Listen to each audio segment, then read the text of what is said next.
हर रोज एक नई कहानी देखने के लिए चैनल को सब्सक्राइब करें और बेल आइकन दबाना ना भूलें। नियति की नियत में कंजूसी करना भरा था, लेकिन अब उसको साथ मिलने वाला था उसकी नई नवेली बहू दिया का। नियति देवी अपने एकलौते बेटे वैभव की शादी दिया नाम की लड़की से करवाकर उसे घर लेकर आती है, जहां वो दरवाजे पर खड़ी अपनी बहू का स्वागत करते हुए उसकी आरती उतारती है। लेकिन तभी वहां खड़ी उसकी पड़ोसन मंगला की नजर आरती की थाली पर जाती है, जिसमें नकली दिया रखा हुआ था। ये देखकर मंगला कहती है, अरे नियति बहन, ये आपने आरती की थाल में नकली दिया रखा हुआ है क्या, लाइट वाला? हाँ मंगला बहन, क्यों, अच्छा है ना? इससे देखिए तेल या घी का खर्चा बच गया। अरे सासू माँ, इससे अच्छा ना आप एक पुराने दिए में माचिस की तिल्ली जलाकर आरती कर लेती। कम से कम 10-15 सेकंड में तो हो ही जाती आरती। इसमें ज्यादा बचत है। 1 रुपए की माचिस में से 1 ही तिल्ली खर्च होती।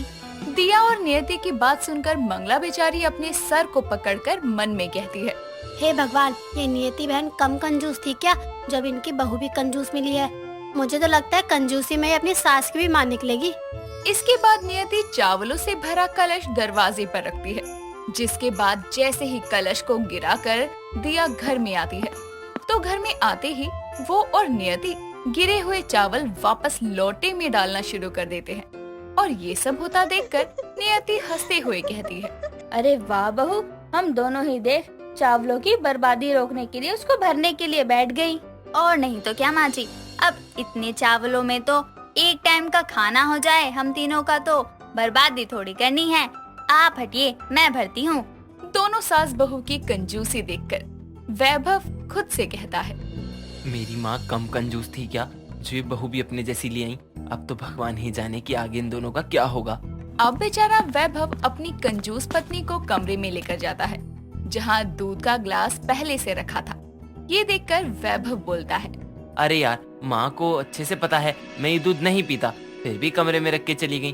अरे दिया जी, आप चाहो तो आप पी लो ये दूध। नहीं, मुझे भी पसंद नहीं है दूध, लेकिन कोई नहीं, मैं इसको बर्बाद नहीं होने दूंगी। लाइए मुझे दीजिए, मैं इसको फ्रिज में रख के आती हूँ। कल सुबह इसी की चाय बना दूंगी। फालतू में 1 गिलास दूध क्यों बर्बाद करना, वैसे भी चीनी मिली हुई है इसमें, तो चाय में चीनी डालनी नहीं पड़ेगी। अच्छा ठीक है, जैसा आपको ठीक लगता है वैसा करो। हे भगवान, इतनी कंजूसी। दिया रसोई में वो दूध का ग्लास रख कर आती है। अगली सुबह दिया की पहली रसोई थी, तो वो जाकर रसोई में खीर बनाने की तैयारी करती है कि इतने में उसकी सास रसोई में आती है और उसको 3 बादाम देते हुए कहती है, बहू ये ले 3 बादाम, खीर में डालने की जगह कटोरियों में डाल लियो। पूरी खीर में क्या जरूरत है, और हम 3 लोग तो हैं, तो 3 बादाम बहुत है। अरे माँ जी, बहुत है ये तो। कुछ देर में दिया नाश्ते की टेबल पर बैठे वैभव और नियति के लिए कटोरी में खीर डालकर लाती है और उसके ऊपर एक बादाम रखा हुआ था। वैभव अपनी कटोरी में बादाम देखकर कहता है, अरे वाह, बादाम! पहली बार इस घर में किसी मीठे पकवान में बादाम डला है। इतना बोलकर जैसे ही वैभव खीर का 1 चम्मच खाता है, तो उसको महसूस होता है कि बादाम भी आधा कटा हुआ डला है। ये देखकर वो बोलता है, अरे यार, अच्छे से बादाम तो डाल सकती थी, 1 बादाम डाला, वो भी आधा। आधा? लेकिन बहू मैंने तो तुझे पूरे 3 बादाम दिए थे। माँ जी, मैंने 1 बादाम को आधा तोड़ के 2 कटोरियों में डाल दिया, और ऐसे 1.5 बादाम में खीर की 3 कटोरी सज गई। अब बाकी के 1.5 बादाम अगली बार की खीर की कटोरी में काम आएंगे। वाह बहू, तू तो बहुत समझदार है। तेरे जैसी बहू के कारण मेरे घर में अब बहुत बचत होगी। ये बचत नहीं, कंजूसी होती है। दोनों सास बहू एक जैसी कंजूस हो। अरे 3 बादाम को भी बचाना है, हद है। अब बादाम तो मिलेगा नहीं, तो थोड़ी खीर ही दे दो। और वो मैंने नाप तोल के 3 लोगों के लिए 3 कटोरी खीर बनाई थी। और नहीं है, आपको खानी है तो मेरी कटोरी से ले लो। रहने दो, मुझे नहीं खानी अब। वैभव अपनी पत्नी और माँ की कंजूसी से तंग आने लगा था, क्योंकि अब दोनों की कंजूसी की सब हदें पार थी। कभी कभी दोनों खाना ना बनाना पड़े, उसके लिए मोहल्ले में जहाँ भी भंडारा वगैरह होता, वहाँ से खाना ले आया करती। ये सब हरकतें देखकर वैभव खुद से कहता है, अगर मैं यहाँ रहा ना, तो ये लोग मुझे भी खाने पीने में कंजूसी करने को कहेंगी। इससे अच्छा तो मुझे दूसरे शहर से काम का ऑफर आ रहा है, वहीं चला जाता हूँ। कम से कम अपनी मर्जी से खा पी तो पाऊंगा। वैभव ऐसा ही करता है। अपनी माँ और बीवी की कंजूसी करने की आदत से परेशान होकर वो दूसरे शहर में काम के बहाने से चला जाता है, जिससे उसको ऐसी कंजूसी वाली जिंदगी से छुटकारा मिले। तो वहीं अब वैभव के जाने पर एक दिन नियति दिया से कहती है, बहू पूरे दिन का खाना एक बार ही बना ले। वो क्या है ना, बार बार 3 टाइम गैस फूंक के क्या फायदा। वैभव तो है नहीं जो तीनों टाइम अलग अलग खाना बने। हाँ माँ जी, मैं भी यही सोच रही थी। ऐसा करती हूँ, दाल चावल बना लेती हूँ, आराम से पूरा दिन चल जाएंगे, कुछ और बनाने की जरूरत ही नहीं है। दिया सुबह ही पूरे दिन का खाना बना लेती है और दोनों सास बहू अपनी कंजूसी की आदत के चलते पूरा दिन सुबह का बना खाना खाती है, वो भी बिना दोबारा गर्म किए, ताकि गैस का इस्तेमाल ना हो। लेकिन इनकी हद यहीं तक नहीं थी। उसी रात नियति अपनी कंजूसी के दूसरे प्लान को लेकर दिया से कहती है, बहू अब तो वैभव भी चला गया, अब हमें अपने खर्चे और कम करने पड़ेंगे, क्योंकि वो तो होगा नहीं हर वक्त हमें पैसे देने के लिए, और दूसरे शहर से तो पैसे 1 महीने में ही भेजेगा एक बार। हाँ माँ जी, ये तो सही कहा आपने। ऐसा करते हैं, पूरे घर के पंखे और एसी बंद कर देते हैं। वैभव की वजह से तो मैं बंद ही नहीं कर पाती थी। माँ जी, मैं तो कहती हूँ पंखे एसी ही क्यों, लाइट्स वगैरह भी बंद कर देते हैं। अब पहले जमाने में भी तो लोग बिना लाइट के ही रहते थे ना। हाँ बहू, इससे बिजली का बिल कम आएगा, और तो और हम ऐसे बचत करके तेरे और वैभव के होने वाले बच्चे के लिए बहुत सारा पैसा बचा पाएंगे। हाँ माँ जी, चलो एक मोमबत्ती चला लेते हैं और पूरे घर की लाइट बंद कर देते हैं। दोनों सास बहू पूरे घर की लाइट्स और पंखे बंद करके हॉल में एक मोमबत्ती जलाकर बैठ जाती हैं।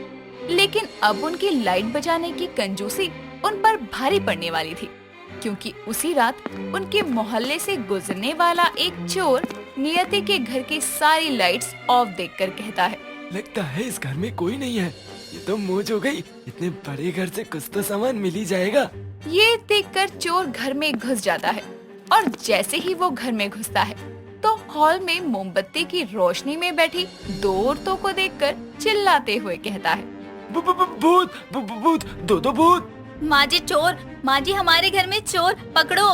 दोनों सास बहू उसे पकड़ने के लिए भागती हैं, लेकिन घर में अंधेरा होने की वजह से नियति और दिया दोनों ही टेबल से टकरा कर गिर जाती हैं और बेहोश हो जाती हैं। लेकिन उनके शोर मचाने की आवाज से पड़ोसियों को पता चल जाता है कि उनके घर चोर घुसा था। समय रहते पड़ोसी नियति के घर आकर चोर को पकड़ लेते हैं और मंगला दोनों को हॉस्पिटल ले जाती है, जहां वैभव को कॉल करके बुलाया जाता है। और जैसे ही उन दोनों को होश आता है तो वैभव उनसे कहता है, माँ, दिया, आप दोनों ठीक तो हो ना? और आप ये बताओ घर की बिजली क्यों बंद थी? मंगला आंटी ने बताया कि एक भी लाइट नहीं ऑन थी हमारे घर की। हाँ बेटा, हमने बिजली बचाने के लिए सारे घर के पंखे और लाइट बंद कर दिए थे। हाँ वैभव, हमें लगा हम दोनों बिजली बचा लेंगे तो उससे बचने वाले पैसे हमारे आगे काम में आएंगे। बस माँ और दिया, हद होती है कंजूसी की भी। अरे पैसा क्या सेहत और सुरक्षा से बड़ा है क्या? आप दोनों की कंजूसी के कारण ही मैं यहाँ से गया, क्योंकि ना तो आप दोनों खुद सही से खाती हो, ना मुझे खिलाती थी, और आज अपनी कंजूसी के चलते घर में चोरी तो करवाती ही। और अगर वो चोर अकेला ना होता ना, तो ना जाने क्या बुरा हो सकता था। हमें माफ कर दो वैभव। नियति और दिया दोनों ही अब कंजूसी न करने का वादा करती है, जिसके बाद अब वैभव भी वापस अपने घर आ जाता है और तीनों एक खुशहाल जिंदगी जीते हैं। अलवीरा अपनी सहेली आशना के साथ कॉलेज की कैंटीन में बैठकर आसपास बैठे कपल्स को निहार रही थी। तभी आशना उसे कहती है, अबे किसे घूरे जा रही है? खाना टेबल पर पड़े पड़े ठंडा हो रहा है और तेरी राह तक कर थक गया है। जरा इस पर भी अपनी रहमो करम कर दे। वो देख, वो दोनों कपल एक साथ कितने अच्छे लग रहे हैं। पता नहीं मुझे मेरी किस्मत वाला प्यार कब मिलेगा। कॉलेज के सभी लड़के तो तेरे आगे पीछे लट्टू होकर घूमते रहते हैं। हाँ, पर उनमें से किसी से भी मेरा किस्मत वाला कनेक्शन नहीं जुड़ सकता। मुझे एक ऐसे स्मार्ट डैशिंग लड़के के आने का इंतजार है, जिसका नाम और रुतबा हो, जो अपनी लंबी चौड़ी गाड़ी का दरवाजा अपने हाथों से मेरे लिए खोले, जिसकी चाल ढाल को देखकर लड़कियों की लंबी कतार लग जाए और उनके दिल की घंटी जोर जोर से बजे, पर उसकी निगाहें सिर्फ और सिर्फ मुझे ही देखें। अलवीरा कह ही रही होती कि तभी उसके सामने एक लंबी चौड़ी काले रंग की गाड़ी आकर रुक जाती है, जिसमें से एक स्मार्ट और हैंडसम सा लड़का निकलता है। और उसके हाथों में फूलों का गुलदस्ता देखकर अलवीरा की आंखों में चमक और गालों पर लाली छा जाती है। तभी उसे अपनी तरफ आता देखकर वो खुशी से उछलते हुए कहती है, ये तो मेरी तरफ ही आ रहा है। सोचा नहीं था कि मेरी किस्मत इतनी जल्दी दिल के दरवाजे पर दस्तक देगी। Hey beautiful, will you marry me? तुम मुझे पहली नजर में भाग गई हो। तुम्हारे पास सिर्फ 5 मिनट है, मुझे सोचकर बता। उसके प्रपोजल को देखकर अलवीरा मन में सोचते हुए कहती है, अलवीरा, सोचने में टाइम वेस्ट मत कर, यही तेरा किस्मत वाला प्यार है। Yes, I will. अलवीरा बिना कुछ सोचे समझे उसे हाँ कर देती है और ध्रुव मन में कहता है, फंस गई चिड़िया। Dhruv, you are a very smart. आप कुछ दिनों का टाइम पास का अरेंजमेंट हो गया, आप बस इसे थोड़ा स्पेशल फील करवाना। ध्रुव उसका हाथ अपने हाथों में लेकर उसे गाड़ी में बैठाता है। तभी अलवीरा की नजर ड्राइवर की ड्रेस में आगे बैठे प्रीत पर जाती है, जिसे देखकर वो कहती है, ये मेरा ड्राइवर है प्रीत। उसकी मधुर आवाज सुनकर प्रीत की नजर ड्राइविंग सीट के फ्रंट पर लगे शीशे में जाती है, जिसमें अलवीरा के खूबसूरत चेहरे को देखकर उसकी निगाहें उस पर टिक जाती है और वो अपने मन में बोल पड़ता है, कोई इतना खूबसूरत कैसे हो सकता है? ना जाने ये ध्रुव सर के फरेब में कैसे आ गई। क्या करूं, इसे असलियत दिखाऊं क्या? प्रीत को ना चाहते हुए भी चुप रहना पड़ता है, जिसके बाद वो शीशे में देखते हुए गाड़ी चलाने लगता है। तभी ध्रुव बगल में बैठी अलवीरा की कमर पर हाथ रखता है, लेकिन वो अटपटा सा महसूस करते हुए उससे दूर हो जाती है। तभी प्रीत गुस्से में बोलता है, जी तो कर रहा है इसका हाथ तोड़ दूं। इसके जैसे हैवानों ने प्यार को व्यापार और खेल बना रखा है। ये अलवीरा की खुशकिस्मती नहीं बदकिस्मती है जो ये ध्रुव से दिल लगा बैठी। गुजरते वक्त के साथ ध्रुव और अलवीरा के बीच खटास आने लगती है। तभी एक दिन ध्रुव के फोन पर माहिरा नाम की लड़की का कॉल आता देखकर अलवीरा कहती है, ध्रुव, ये माहिरा कौन है? तुमने मुझे आज तक इसके बारे में बताया नहीं। So what? इसमें बताने जैसी क्या बात है? हर छोटी छोटी बात मैं तुम्हें बताऊंगा। Of course, we are couple. मुझे जानने का हक है कि तुम्हारी लाइफ में कौन कौन शामिल है। नो वे, मैंने तुम्हें ये राइट्स नहीं दिया है कि तुम मेरी पर्सनल चीजों में इंटरफेयर करो। दोनों में बहसबाजी शुरू हो जाती है। तभी ध्रुव के कहने पर प्रीत गाड़ी रोक देता है और ध्रुव कहता है, मुझे यहाँ एक अर्जेंट काम है, ओके बाय। इससे पहले कि अलवीरा कुछ बोल पाती, ध्रुव कार का दरवाजा झटकते हुए चला जाता है और अलवीरा रोते हुए कहती है, पता नहीं क्यों मेरा दिल कह रहा है कि ध्रुव मेरी किस्मत वाला प्यार नहीं। क्या करूं? आप दिल की सुनिए, कभी कभी जो दिखता है वो होता नहीं, और दिल कभी भी गलत जवाब नहीं देता। क्या मतलब है तुम्हारा? आप जिसे किस्मत वाला प्यार समझने की भूल कर बैठी हैं, वो असल में प्यार है ही नहीं। तुम इतने यकीन से कैसे कह सकते हो कि ध्रुव मुझसे प्यार नहीं करता? अगर ऐसा ही है तो आप बार बार खुद से सवाल नहीं करती। जब हम किसी से सच्चा प्यार करते हैं तो उसके साथ रहने से इसका पता नहीं चलता। असली सच्चा प्यार तो वो है जिसके आसपास होने का एहसास हर वक्त होता है। प्रीत की प्यारी भरी बातें सुनकर वो उसके चेहरे में खो जाती है और मन में कहती है, ये क्या होता जा रहा है? मैं तो ध्रुव को चाहती हूँ, फिर प्रीत की तरफ क्यों खींची चली जा रही हूँ? अलवीरा ये सोच ही रही होती है कि तभी अचानक गाड़ी रुक जाती है और वो कहती है, क्या हुआ? गाड़ी क्यों रुक गई? मैं चेक करता हूँ। प्रीत बाहर आकर गाड़ी को चेक करता है और कहता है, गाड़ी खराब हो गई है। क्या? ऐसे कैसे? मैं इतना दूर पैदल नहीं चल सकती। प्लीज किसी मैकेनिक को बुलाओ। यहाँ मैकेनिक का मिलना इम्पॉसिबल है। इतनी दूर का सफर पैदल तय करना पड़ेगा क्या? Oh no. आपके साथ मैं भी तो चलने वाला हूँ। माना अकेले चलना मुश्किल होता है, मगर जब सफर में साथी हो तो सफर खुद ब खुद आसान बन जाता है। प्रीत के कहने पर अलवीरा बाहर निकल जाती है और उसके साथ चलते चलते कहती है, प्रीत सही कह रहा था। उसके साथ पैदल चलने पर ये सफर कितना खूबसूरत लग रहा है। क्या आपने? आप नहीं, तुम कहो मुझे। थैंक्स। क्या कभी तुमने सुनसान सड़क पर चलते हुए आइसक्रीम खाई है? नहीं तो। मैं ध्रुव सर की तरह करोड़पति नहीं, इसीलिए मेरे बजट के हिसाब से मैं तुम्हारे लिए ये आइसक्रीम ही खरीद सकता हूँ। Let's cheers. रात के समय सुनसान सड़क पर दोनों एक दूसरे से बातें करते हुए चल पड़ते हैं और अचानक प्रीत के कदम रुक जाते हैं और अलवीरा कहती है, क्या हुआ? तुम अचानक क्यों रुक गए? तुम्हारी मंजिल आ गई। प्रीत, तुम बहुत अच्छे इंसान हो। वो लड़की बहुत किस्मत वाली होगी जिसे तुम्हारा प्यार मिलेगा। दोनों एक दूसरे की आंखों में झांकते हुए गले लग जाते हैं और तभी अचानक अलवीरा असमंजस महसूस करती हुई वहाँ से चली जाती है। और प्रीत खुद से कहता है, ये क्या कर दिया मैंने? ये मैं क्या करने जा रही थी? अलवीरा ये सोचने लगती है।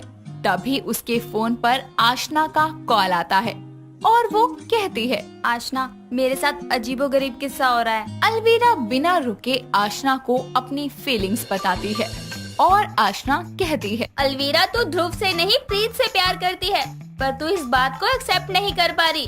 तेरे ही किस्मत वाला प्यार प्रीत है, ना कि ध्रुव। मैंने प्यार को समझने में भूल कर दी। इस तरह अलवीरा पूरी रात प्रीत के साथ बिताए पलों को याद करती हुई सुबह होने का इंतजार करती है और प्रीत को टेक्स्ट मैसेज करती है, जिसके बाद वो दोनों कुछ देर में सुबह एक रेस्टोरेंट में मिलते हैं, जहां प्रीत उसे कहता है, अलवीरा, आई एम सॉरी, मुझे अपनी लिमिट क्रॉस नहीं करनी चाहिए थी। प्रीत, मैंने तुम्हें दोस्त समझने की बड़ी भूल कर दी, क्योंकि क्या? मुझे माफ कर दो। मैं वादा करता हूँ ये गलती दोबारा नहीं होगी। पर मैं चाहती हूँ तुम ये गलती दोबारा करो। I love you. पता नहीं मैं तुम्हारे लायक हूँ भी कि नहीं, पर तुम्हारे साथ रहकर मुझे रियलाइज हुआ कि मेरी किस्मत तुमसे जुड़ी है। कल रात के अंधेरे में भी मैं अपने आप को तुम्हारे साथ महफूज महसूस कर रही थी। I am so happy. जो बात मैं इतने दिनों में अपनी जुबान पर नहीं ला सका, आज वो तुमने कह दिया। I love you so much. इतना कहते हुए दोनों एक दूसरे के गले लग जाते हैं और इस तरह अलवीरा और प्रीत को उनकी किस्मत का प्यार मिल ही जाता है। दोस्तों, अगर आपको ये कहानी पसंद आई तो इसे लाइक करें, शेयर करें और कमेंट करके बताएं कि कहानी में आपको सबसे अच्छा क्या लगा।